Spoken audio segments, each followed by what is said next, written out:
And I want you to think about that.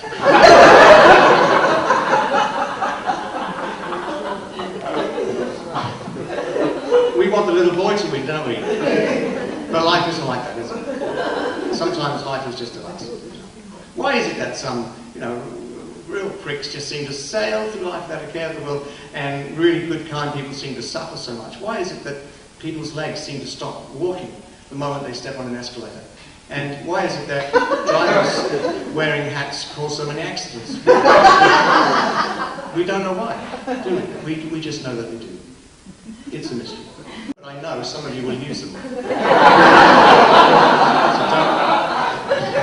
Abacus, because he's counting on me. Oh, that is so weak, I'm going to use that. I was 18 when I told my parents that I was going to go out to Australia. I said, I'm going to emigrate to Australia. My mum said, you're going to migrate to Australia? I said, no, birds do that. And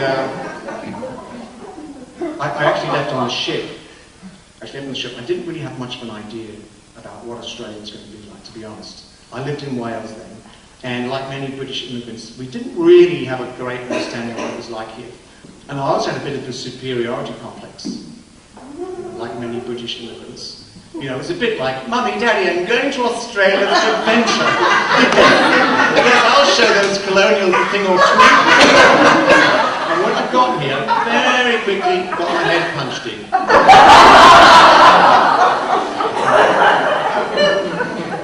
I can remember when the ship left the dock. I can remember like it was yesterday. I was standing on the side of the ship as it pulled away from Southampton dock. My heart was in my head. It was like this terrible feeling. Maybe it was the anticipation of what was to come. You can't hear me now, can you? Or maybe it's because I've left my luggage in the boot of my dad's car. But it was a feeling of woe. And I don't really remember much about the trip, to be honest. But young guy going to this place, didn't know anybody. I had £50 in my pocket, and that was it. And the ship was the Australis. Yeah, beautiful Greek liner, state of the art. Used to blow out this black smoke that would gently descend from all the passengers as they lined the decks. We never got suntan because of the protective layers.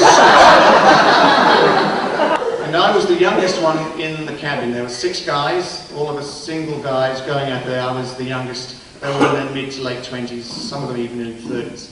Here's an interesting thing though. I told you I was one of 6 in that cabin. I was the only one who stayed. 4 of those guys within 3 weeks had gone back to the UK. And the other guy had gone back within about 3 months. Isn't that interesting? What did they do, those 4 guys who went back within 3 weeks? Did they go down to the beach and go, oh, this is rubbish, isn't it? It's crappy, that sun's a bit hot, makes my eyes go a bit squinty. You don't have very much grease on the chips, do they? These guys came from rich families, so they could phone home, get the money transferred across, okay, and catch the plane back home, okay? I didn't have that ability because when I left Wales, my parents had moved house and got a silent number. That was the reason why, because I didn't have a choice. It helped make it easier for me to be happy here in Australia. Okay, and I'll explain why.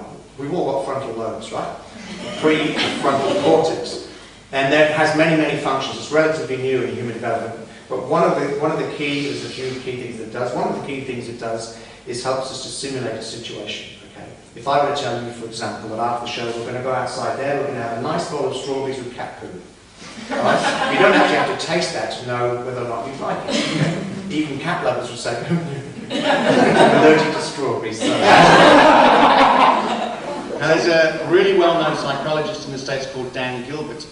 And he asserts that our simulator has a tendency to work badly because of a thing called the impact bias, whereby things that we think are going to be absolutely awful for us turn out to be not quite so bad after all. And things on the other side of the coin that we think are going to be amazing for our lives actually turn out to be not so amazing after all either. He gave an address to a whole bunch of people and he asked them to simulate 2 situations to see which they would prefer. I'm going to ask you to do the same. One is becoming a multimillionaire in a day, winning the lottery. $314 million, that's one situation I want you to think about. The other is becoming paraplegic. taking a moment to think which might make you happier. Okay, now interestingly, there is data on these two groups of people. And the fact of the matter is this, is that 1 year after winning the lottery and 1 year after losing the use of their legs, paraplegics and lottery winners are equally happy with their lives. He did another experiment, this is to do with choice. In Harvard, he gave these students who's in his course, his psychology students, the opportunity to do a photography course. He taught them how to use these cameras, he taught them how to use the darkroom. He said, go out and take a whole bunch of photographs, which they did. They came back after a few days, brought back, developed the film, and he said, okay, choose your favourite 2 photographs, because we're going to make glossy prints. So they all did that, and they made 2 beautiful 10 by 8 glossy prints of their favourite photographs. And then he said to them, okay, choose which one you want to give up. Because you get to keep one, we get to keep the other one. And they went, oh, we're going to give, oh, okay. So they chose. Now there were 2 conditions to this. The first group of students, he said, you make your choice now, okay, and your choice is fine. You can't change your mind, that's it. You've got 2 or 3 minutes to decide, and that's it. Can't change your mind. So they did. All right? To the other group of students, he said, right, choose which one you want now, but you've got 5 days, and during that 5 days you can change your mind. Simple. Now, just before the swap, and at the end of that 5-day deadline, the students who chose and didn't have a choice to get it back really liked that photograph a lot. And they were, in every way that you could measure happiness, they were happier than they were before. The group who had the choice, guess what? At the end of the 5 days, they didn't like the picture that they had chosen.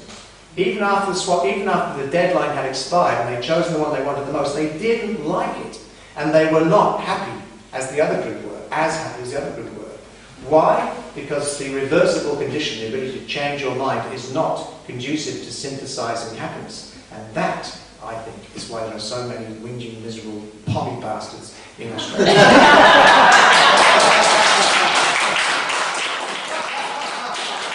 It's good to hear you laugh.